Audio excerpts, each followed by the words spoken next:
ओम शांति। उमंग का, उत्साह का, खुशियों का और रंगों का त्योहार है होली, जिसे सेलिब्रेट करने के लिए आज हम सभी यहाँ एकत्रित हुए हैं। वैसे तो हर वर्ष फागुन मास की पूर्णमासी पर हम सभी ये त्योहार मनाते हैं और इस वर्ष भी हम सभी ये मनाएंगे, परंतु एक बहुत बड़ा डिफरेंस है होली के त्योहार में और बाकी सभी त्योहार में, है ना। हम सभी जानते हैं इसे, क्या कि जब होली का त्योहार होता है तो हम एक दूसरे को ऊपर से लेकर नीचे तक ऐसा रंगना चाहते हैं जो है वो दिखाई ही ना दे। लेकिन बाकी त्योहारों में हम चाहते हैं कि हम और आकर्षक लगें। उसके लिए हम नए कपड़े खरीदते हैं, ज्वेलरीज खरीदते हैं, बहुत तैयारियां करते हैं। परंतु इस त्योहार में हम आकर्षक नहीं दिखाई देना चाहते। दूसरे त्योहारों में हम चाहते हैं कि हम सबसे अलग लगे, है ना। यही इच्छा होती है हर एक इंसान की। लेकिन यहाँ पर हम सभी एक जैसे नजर आते हैं ना, अलग अलग रंगों में रंगे हुए नजर आते हैं।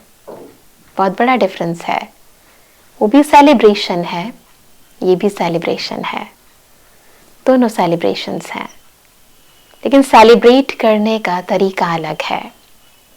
क्योंकि हर त्योहार अपने पीछे एक बहुत ही गहरे आध्यात्मिक रहस्य को संजोए हुए होता है, और होली के पीछे भी बहुत ही गहरे, अति गोपनीय गूढ़ राज समाये हैं।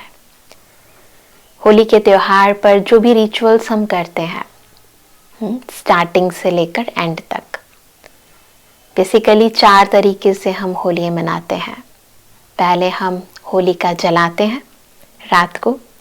नेक्स्ट डे जब हम होली का त्योहार मनाना शुरू करते हैं, यानी फाग खेलते हैं, रंग लगाते हैं एक दूसरे को। उसके बाद हम सभी मंगल मिलन मनाते हैं, पकवान खाते हैं, एक दूसरे के साथ नाचते हैं, गाते हैं, है ना। और इवनिंग के अंदर वैष्णव लोग जो हैं वो स्वांग रचते हैं। बहुत सुंदर अच्छे अच्छे देवी देवताओं की, है ना। बहुत सारे लोग जो है वो उनको पूरी तरह डेकोरेट करके लेकर जाते हैं, और लोग ये सोचते हैं कि हम इन देवी देवताओं के यदि दर्शन करेंगे तो हमारी मनोकामनाएं पूर्ण हो जाएंगी। तो स्वांग सजाते हैं, तो जलाते भी हैं, है ना, रंग लगाते भी हैं, मंगल मिलन मनाते भी हैं और स्वांग सजाते भी हैं। तो 4 तरीके से हम सभी ये त्योहार मनाते हैं। लेकिन सबसे इम्पॉर्टेंट और सबसे अट्रैक्टिव जो लगता है जब होली शब्द आता है वो है रंग लगाना, जो हमें बहुत अच्छा लगता है। हाँ, कई ऐसे होते हैं जिनको डर भी लगता है, परंतु यदि हम होली के आध्यात्मिक रहस्य को समझ जाएं तो एक आध्यात्मिक रंग लगाना ये सभी को अच्छा लगेगा। कैसे? आज वही समझने के लिए हम बैठे हैं। क्योंकि स्थूल रूप में जब हम रंग लगाते हैं तो क्या होता है कि चारों तरफ जब हम एक दूसरे को देखते हैं तो एक बहुत ही रंगीला सा, जिसे कहते हैं कि चारों ओर हर एक व्यक्ति का अस्तित्व ही उसे दिखाई नहीं देता। जब एक दूसरे को देखते हैं तो सब एक जैसे से नजर आते हैं। तो ये जो समानता है, एक जैसे रंग लगने के बाद जो समानता है, ये हमें बताती है कि उस समान स्थिति का अनुभव हम कैसे कर सकते हैं। समानता यानी सब एक हैं, एकता, अखंडता, एकाग्रता, वो तब आती है जब रंग लगता है। वो कौन सा रंग है? ये स्थूल रंग तो एक दिन के रंग है, कुछ घंटों के रंग हैं, परंतु वो जो ईश्वरीय रंग है, परमात्मा के संग का जो रंग है, जब वो मनुष्य आत्मा को लगता है, क्योंकि परमात्मा का संग लगना यानी किसी के भी संग हम मिलते हैं ना, तो उसके गुण, उसकी शक्तियाँ, वो हमारे अंदर समाने लगती है, उसका ज्ञान वो भी हम पाने लगते हैं। तो जब हम परम पिता परमात्मा के संग मिलते हैं तो ईश्वरीय गुण, ईश्वरीय शक्तियां, ईश्वरीय ज्ञान वो हमारे भीतर समाने लगता है। इसे कहते हैं संग का रंग। और ईश्वरीय ज्ञान क्या कहता है? ईश्वरीय ज्ञान ये कहता है कि हम सभी ये देह नहीं है, हम सभी इस देह को चलाने वाली देही यानी आत्मा है। तो ये रंग, इसे कहते हैं ज्ञान का रंग। परमात्मा के गुण क्या है? वो सुखों का सागर है, वो शांति का सागर है, वो प्यार का सागर है, वो आनंद का सागर है, वो पवित्रता का सागर है, वो सर्वशक्तिमान है। तो ये रंग जब लगने लगता है तो ज्ञान, गुण, शक्तियां, प्यार, आनंद, शांति, सुख, पवित्रता हमारे भीतर भी समाने लगती है। तो संग का रंग लगता है और एक को नहीं लगता। जब सब मिलकर उसको याद करते हैं तो सब में उसके गुण समाहित होने लगते हैं। और हर एक मनुष्य आत्मा बाह्य स्वरूप को भूलकर आत्मिक स्वरूप में और आत्मा के भी वास्तविक स्वरूप में, वास्तविक गुणों के साथ जब एक दूसरे से मिलती है ना, इसे कहते हैं मंगल मिलन मनाना, तो एक दूसरे को भी वही रंग लगाती है। तो न केवल खुद को रंगना, अभी तो अपने संग से फिर दूसरों को भी रंगना, है ना। जो ईश्वरीय गुण है वो एक्सचेंज करना। जैसे होता है ना कि हमें भी रंग लगाए, हम चाहते ये भी रंग जाए, ऐसा ही करते हैं ना होली के त्योहार पर ये कैसे बिना रंग के रह गया है। तो वो रंग तो बुरा लग सकता है, पर तो ये रंग हमारी बुराई को खत्म कर देता है, हमें अच्छा बना देता है। तो जब हम अपने अंदर का ज्ञान, आत्मिक स्मृति का ज्ञान, अपने अंदर के गुण, अंदर की शक्तियां अपने संग से दूसरे को देने लगते हैं, ये प्रसाद बांटने लगते हैं, तो हर एक मनुष्य आत्मा जो भी हमारे कांटेक्ट में आती है वो भी उमंग में आने लगती है। उसका भी मन करता है कि वो दूसरे को भी रंग लगा दे, तीसरे को भी रंग लगा दे, एक रंगीन माहौल बना दे, है ना। तो दुनिया में तो लोग भांग पीते हैं, दूसरे नशे करते हैं, है ना, कई लोग ऐसे काम भी करते हैं। लेकिन परमात्मा सिखाते हैं कि सबसे सर्वोत्तम है ईश्वरीय नशा, नारायणी नशा, परमात्मा प्यार का नशा, जिस नशे में इतनी शक्ति है, जो दैहिक नशे को, देह भान को, जो हमें अपनी पोस्ट का, पोजीशन का, बाह्य पावर्स का अभिमान, अहंकार आ जाता है, वो खत्म हो जाता है और हम ईश्वरीय नशा, उस स्वमान में टिक जाते हैं कि हम कौन हैं। हम उस परम पिता परमात्मा की संतान है। क्या इससे बड़ा नशा चढ़ सकता है? मैं किसी बड़े बिजनेसमैन का बेटा हूं, या मेरे पास इतना पैसा है, इतना धन है, या मेरी बड़ी ऊंची पोस्ट है, या मेरा बेटा ऐसा करता है, मेरा पति उस पोस्ट पर है ना, मैं खूबसूरत हूं। ये नशे टेम्परेरी हैं, है ना। परंतु ये जो ईश्वरीय नशा है ये सदा काल का है। ये देह रहे ना रहे, परंतु मैं आत्मा परमात्मा की संतान हूं, सर्वशक्तिमान की संतान हूं, सृष्टि के रचयिता की संतान हूं। इससे बड़ी बात कुछ हो सकती है? खुद भगवान मेरा माता भी है, पिता भी है, बंधु भी है और सखा भी है, शिक्षक भी है तो सतगुरु भी है, साजन भी है।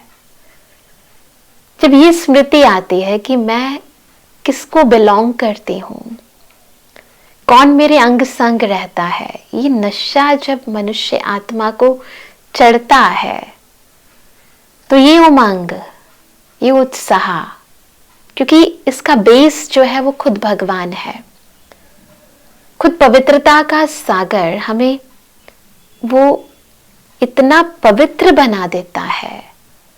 वहां पर तो दिखाते हैं कि होली के दिन सभी लोग रंग में रंग जाते हैं ना, तो क्या होता है कि मैले हो जाते हैं। तो परमात्मा हमारे अंदर का मैलापन खत्म कर देता है।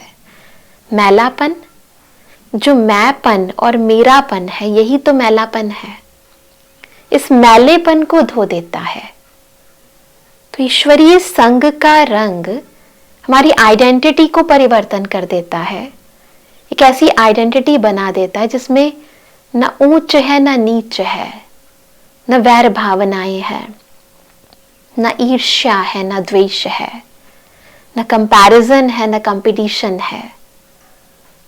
कोई भी बाह्य चीजों का अभिमान नहीं है, सभी समान में है। सभी के मन में एक दूसरे के प्रति सम्मान की भावना है। तब सच में हम एक दूसरे के साथ गले मिल सकते हैं, स्थूल में भी और अंदर से भी हमारे संस्कार मिल सकते हैं, आदतें मिल सकती हैं। क्योंकि वैसे तो देखें तो हर एक व्यक्ति का अपनी सोच है ना, हर एक व्यक्ति की अपनी सोच है, अपने सोचने का ढंग है, अपने संस्कार हैं, अपना स्वभाव है, और इसी के कारण ही मतभेद हो जाता है, टकराव होता है, मनमुटाव होता है। ये जो अंतर है ना, ये हम सभी के भीतर जो है वो मतभेद का, लड़ाई झगड़े का कारण बनता है। परंतु जब समान हो जाते हैं सब, है ना, कि हम एक परमात्मा की संतान हैं, सभी वास्तविकता में सुख स्वरूप, शांत स्वरूप, प्रेम स्वरूप हैं, जब ये भावना जागृत हो जाती है तो मिल जाते हैं। इसे कहते हैं संस्कारों का मिलना, है ना, भावनाओं का मिलना। इसे कहते हैं गले मिलना। तो वैसे स्थूल रूप में तो गले भले मिले, परंतु परमात्मा के गले का हार, परमात्मा का श्रृंगार हम तब बन पाते हैं जब मन का मन के से मिलता है। उससे मिलने के लिए कोई पूरा मिलाने की जरूरत नहीं होती, बस एक छोटा सा एज होता है जहां से वो एक दूसरे से मिले होते हैं। और मिलने के लिए बस इतना ही काफी है कि हम सभी एक परम पिता परमात्मा की संतान है। तो ये जो भावना है, ये जो पवित्र भावना है, जो शुद्ध भावना है, ये होली के मायने को हमारे आंतरिक, अंदर की सद्भावनाओं में परिवर्तन कर देती है।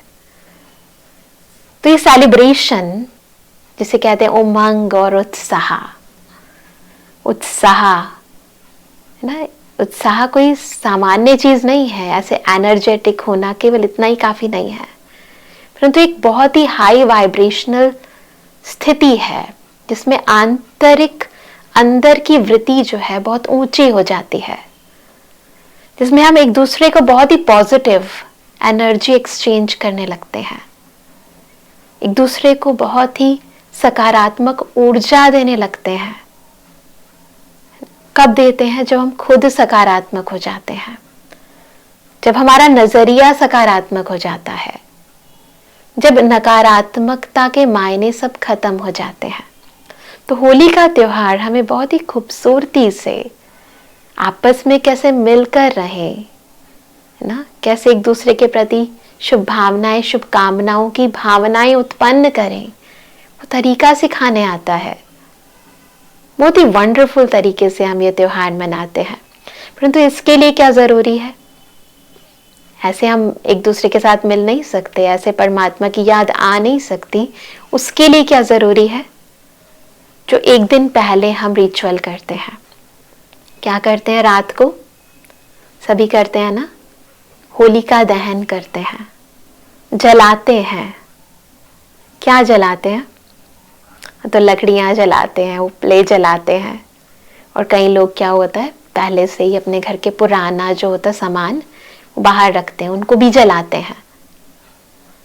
एक्चुअली पुरानी चीजों की बात नहीं है, बात है पुराने संस्कारों की, पुरानी आदतों की, जिन्हें हम पुरानी मानते नहीं हैं। हम कहते हैं ये मेरी आदत है, मेरा संस्कार है। क्या?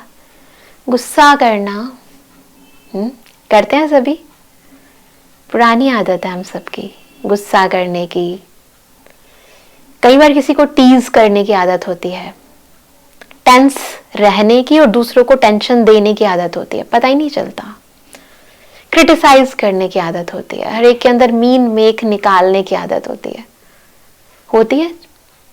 ये आदतें ऐसा नहीं है केवल दूसरे को परेशान करती हैं, परंतु हम खुद भी कहीं ना कहीं इनसे ना परेशान ही होते हैं, क्योंकि हम जानते हैं कि जब जब ये संस्कार इमर्ज होते हैं तब तब हमारे आपस संबंधों में विच्छेद होना शुरू हो जाता है। होता है ना? हम खुद भी चाहते हैं इन्हें निकालना, दूसरे भी चाहते हैं कि हमसे निकल जाए। तो होली का त्योहार, जब तक ये अंदर का एलॉय नहीं निकलता है ना, जो खोट है अंदर, कमी है, कमजोरियां हैं, पुरानी है, पराई भी है, ये भी समझने की बात है। केवल पुरानी नहीं है, पुरानी कहकर कई बार हम एक्सक्यूज हो जाते कि पुरानी है ना, पुरानी आदत है ना, तो एक्सक्यूज हो जाता है। परंतु ये पराई है, मेरी नहीं है, क्योंकि आत्मा ओरिजिनल स्वभाव में ऐसी नहीं है। आत्मा का ओरिजिनल नेचर बहुत प्योर है, उसमें कोई कमियां नहीं है, क्योंकि वो खुद भगवान जो परफेक्ट है उसकी संतान है। तो जो इम्परफेक्शन आ गई है, जो डिफेक्ट्स आ गए हैं, जो मेरे नहीं है, ये एक्वायर्ड हैं, बाहर से लिए गए हैं। कहां से? जब कोई परिस्थिति आई, बच्चा पैदा होते गुस्सा थोड़ा ना करता है। जब कोई परिस्थिति आई, सिचुएशंस ऐसी बनी, ऐसे लोगों का संग मिला, है ना, तो उसके अंदर धीरे धीरे दूसरों को देखकर, स्थितियों को देखकर वो चीजें आई। या फिर सबसे इंपॉर्टेंट, इस बॉडी कॉन्शियसनेस के कारण आई, चीजों के कॉन्शियसनेस के कारण आई। तो वो जो पराई चीज है, जो मेरी नहीं है वास्तविकता में, वो पर भाव यानी पराया भाव, वो परिस्थिति यानी पराई स्थिति जब मेरी स्वस्थिति और स्वभाव पर हावी हो गए, है ना, तब ये सब कुछ हुआ। तो अब हमें क्या करना है? सबसे पहले हमें अपने अंदर के इन पुराने स्वभावों का, संस्कारों का दहन करना है, संस्कारों का संस्कार करना है। वो कब होगा? किसी चीज को जलाना है, खत्म करना है, उसके लिए पावर चाहिए। कहां से आती है वो पावर? वो पावर आती है कहां से? पावर हाउस से। इसे कहते हैं योग अग्नि। जब आत्मा परमात्मा दोनों का कनेक्शन होता है, इसी को ही तपस्या कहते हैं। तपस्या यानी एक परमात्मा की याद में रहना, एकाग्रचित्त होकर रहना। और तब आत्मा में जैसे कोई भी चीज फोकस होकर किसी पर पड़ती है, कोई भी एनर्जी कंसंट्रेट होकर किसी पर पड़ती है, तो फिर वो जादुई कार्य करती है, परिवर्तन करती है। तो ऐसे ही जब ईश्वरीय शक्तियां, हम जब फोकस होकर उसको याद करते हैं, वो हम आत्मा पर पड़ती हैं, तो हमारे अंदर के संस्कार भस्म हो जाते हैं, परिवर्तन हो जाते हैं, है ना। तो ये जो परिवर्तन होता है, आत्मा प्योर बन जाती है, पवित्र बन जाती है। तो ये जो प्योरिटी होती है ना अंदर की, यही उस प्योर परमात्मा को अट्रैक्ट करती है। और इस प्योरिटी के बेसिस पर हमारा दृष्टि भी, हमारी वृत्ति भी, हमारी कृति भी, हमारी स्मृति भी प्योर हो जाती है। हमारे अंदर एक दूसरे के लिए भावनाएं बदल जाती हैं। हमें एक दूसरे को बाह्य नजरिए से नहीं, आंतरिक नजरिए से, उनके ओरिजिनल स्वरूप से देखने लग जाते हैं। जब हमारे अंदर ये संस्कारों का परिवर्तन होता है, तो अब तक तो अनेक वर्षों तक हमने इस प्रकार से होली को मनाया, जलाया, जिसके बारे में हम एक कहानी भी सुनते हैं कि इस दिन हिरण्याकश्यप ने जब अपनी बहन होलिका को कहा कि आप प्रहलाद को लेकर अग्नि में बैठ जाओ, तो प्रहलाद तो बच गया, परंतु होलिका वो सदा के लिए खत्म हो गई, जल गई।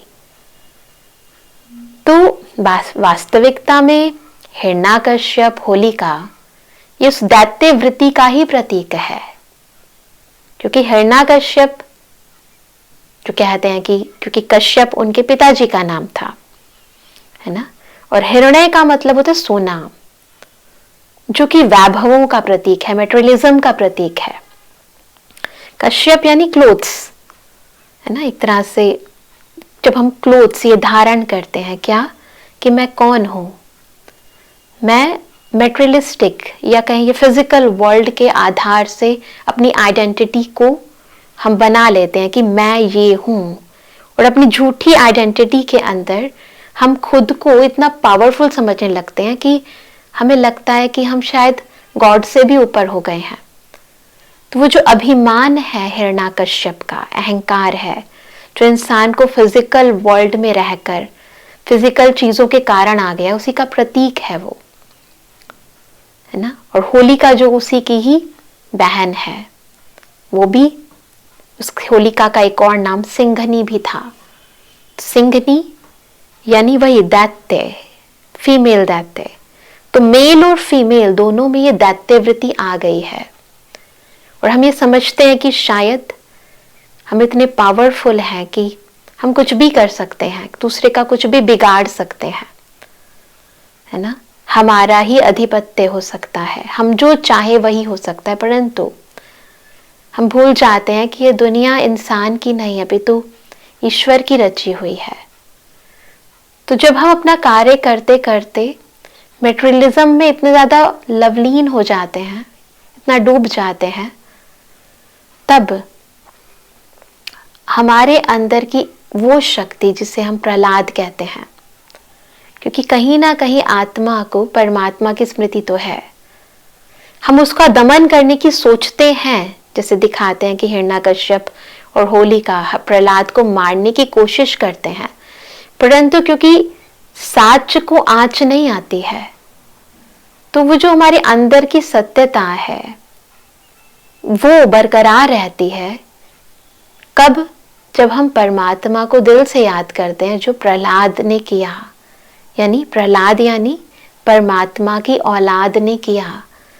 जब हम अपने आप को ईश्वर की संतान समझते हैं, जब ये स्मृति उजागर होती है, तो ये बाह्य विस्मृतियां खत्म हो जाती हैं, हमारे अंदर का हिरण्याकश्यप और होलिका का दहन हो जाता है, खत्म हो जाता है ना। तो ईश्वर या कहीं ईश्वरीय स्मृति इस विस्मृति की जो अलग अलग बाधाएं हैं, जो विषय विकार हैं, इनको खत्म कर देती है, जिसको यादगार के रूप में दिखाते हैं कि हम दिखाते हैं कि कोकी जल गई परंतु वो धागा नहीं जला। क्यों नहीं जला? देह जल सकती है, बाह्य मेटेरियलिस्टिक चीजें जल सकती हैं, क्योंकि वो 5 एलिमेंट्स की बनी है, 5 तत्वों की बनी है, तो वो विलीन हो सकती है, परंतु आत्मा जो परमात्मा की संतान है, आत्मा के साथ जो स्मृतियां जुड़ी हुई हैं, जो गुण जुड़े हुए हैं, जो शक्तियां जुड़ी हुई हैं, वो खत्म नहीं हो सकती। तो उसी भावना के साथ, उस ओरिजिनल भावना के साथ हम सभी को एक दूसरे के साथ मिलना है। तो होली मनाने के पीछे, जलाने के पीछे बहुत गहरे राज समाये हैं, और जब हमारे भीतर ये भावना इमर्ज होती है, तो परमात्मा के सारे गुण हमारे भीतर आ जाते हैं, जिसे कहते हैं दिव्य गुणों का धारण करना, जिसे कहते हैं दिव्य गुणों को स्वयं में धारण करना। तो जब ये दिव्यता जीवन में आ जाती है ना, इसे कहते हैं देवी देवताओं का आगमन। तो इस सृष्टि पर स्वर्ग स्थापित हो जाता है, जहां प्रत्येक मनुष्य आत्मा में ईश्वरीय गुण है। तो हमें केवल झांकियों को झांकना नहीं है, उनको झांकने से मनोकामनाएं पूर्ण नहीं होती, परंतु अपने भीतर छिपे हुए दिव्य गुणों को देखना है, उनको इमर्ज करना है। और जब वो इमर्ज होंगे तो मन इतना शक्तिशाली हो जाएगा, जो आप जो चाहेंगे, क्योंकि मन में किसकी स्मृति है? परमात्मा की स्मृति है। तो आप जो चाहोगे उस शुद्ध मन से वो पूर्ण हो जाएगा। और हम क्या चाहते हैं? सुख, शांति, आनंद, प्यार, पवित्रता। तो अंदर की ये शुद्धता, जिसे पवित्रता कहते हैं, जो सुख और शांति की जननी है, वो जननी इन सभी प्राप्तियों को स्वतः आपके समक्ष लेकर आ जाएगी, है ना। तो होली का जो ये सेलिब्रेशन है, इसको शॉर्ट में यदि हम समझें तो होली के 3 अर्थ हैं, बहुत ही खूबसूरत। पहला, होली इंग्लिश में कहते हैं HOLY, होली अर्थात पवित्रता। तो अपने भीतर पवित्र संस्कारों को इमर्ज करना। सभी करेंगे, ये प्रॉमिस खुद से करेंगे, है ना। परंतु उसके लिए क्या करना है? ईश्वरीय संग का रंग लगे, अपने अंदर ये प्योरिटी आ जाए। उससे पहले होली, होली सो होली, यानी जो बीत गया सो बीत गया। पुरानी बातों को फुल स्टॉप लगाएं। तो जब पुरानी बातों को फुल स्टॉप लगाएंगे, बीती को बीती करेंगे, बिंदी लगाएंगे, है ना। पुराने चीजों को जला देंगे, पुराने संस्कारों को, स्वभावों को भस्म कर देंगे। तो होली सो होली हो जाएगा। भीतर पवित्रता, सुख और शांति, ये संग ईश्वर का हमें लग जाएगा, ये रंग लग जाएगा।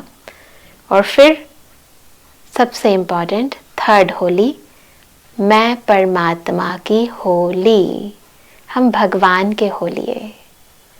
तो जब हम ईश्वर के हो जाते हैं, जब पवित्रता को जीवन में धारण कर लेते हैं ना, और जब बीती बातों को फुल स्टॉप लगा देते हैं, तो जब हम इस प्रकार से होली मनाते हैं, तो हमारे जीवन की ये जो खुशियां हैं, उमंग उत्साह है, वो एक दिन के लिए नहीं, अपितु हर दिन के लिए बरकरार हो जाती हैं।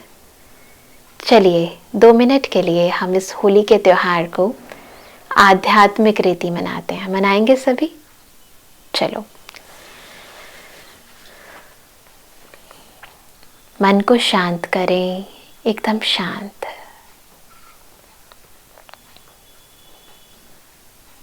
तन को हल्का करें और एकाग्र करें। स्वयं को मस्तक के बीच चमकते हुए पवित्र स्वरूप पर, आत्मिक स्वरूप पर, मुझ आत्मा में बहुत जन्मों के पुराने संस्कार, पुरानी आदतें हैं। आज मैं होली के इस शुभ दिन पर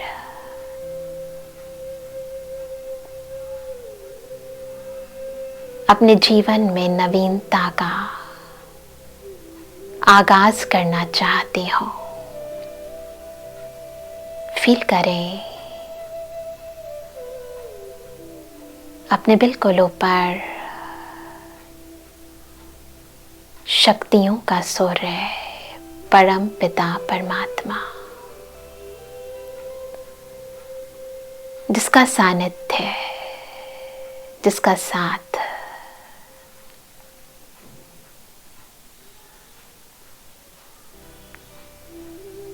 मेरे अंदर की शक्तियों को, गुणों को इमर्ज कर देता है।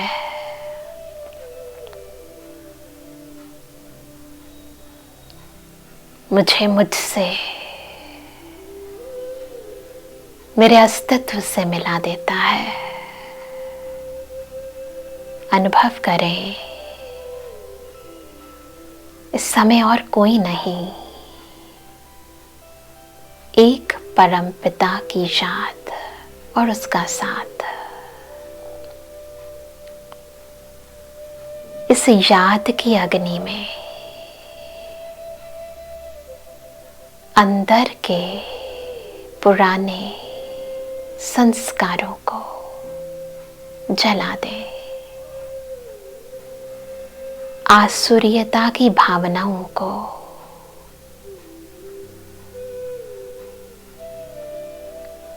काम, क्रोध, लोभ, मोह, अहंकार को, ईर्ष्या को, द्वेष को, घृणा को, आलस को, अलबेलेपन को जला दे।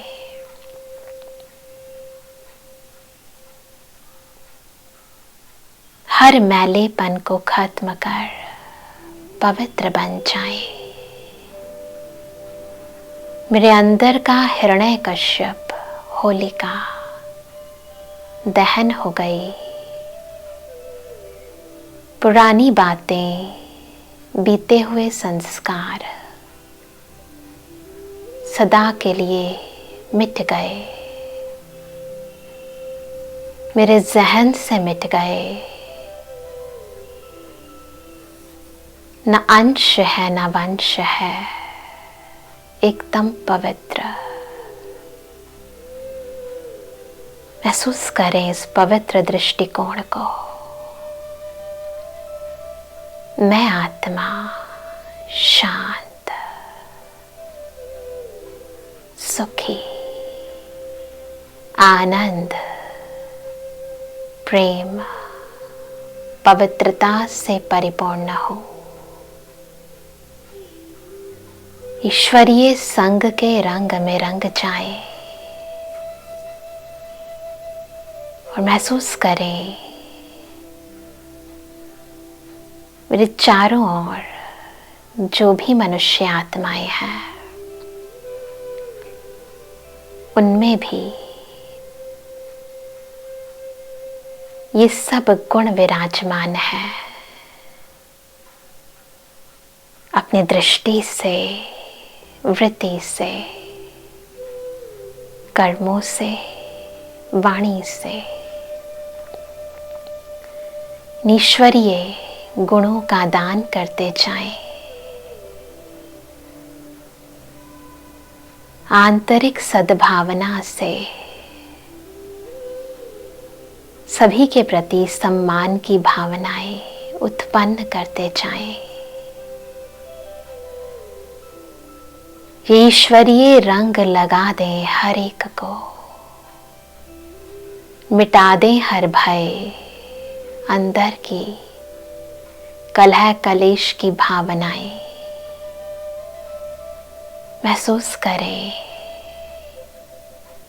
परमात्म पवित्रता का रंग सबको लग रहा है।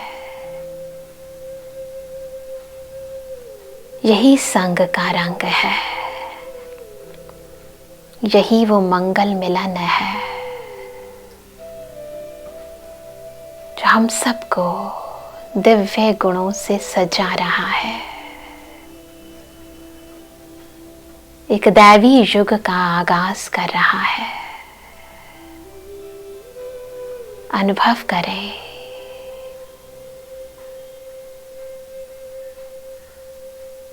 अपने भीतर दिव्य गुणों को।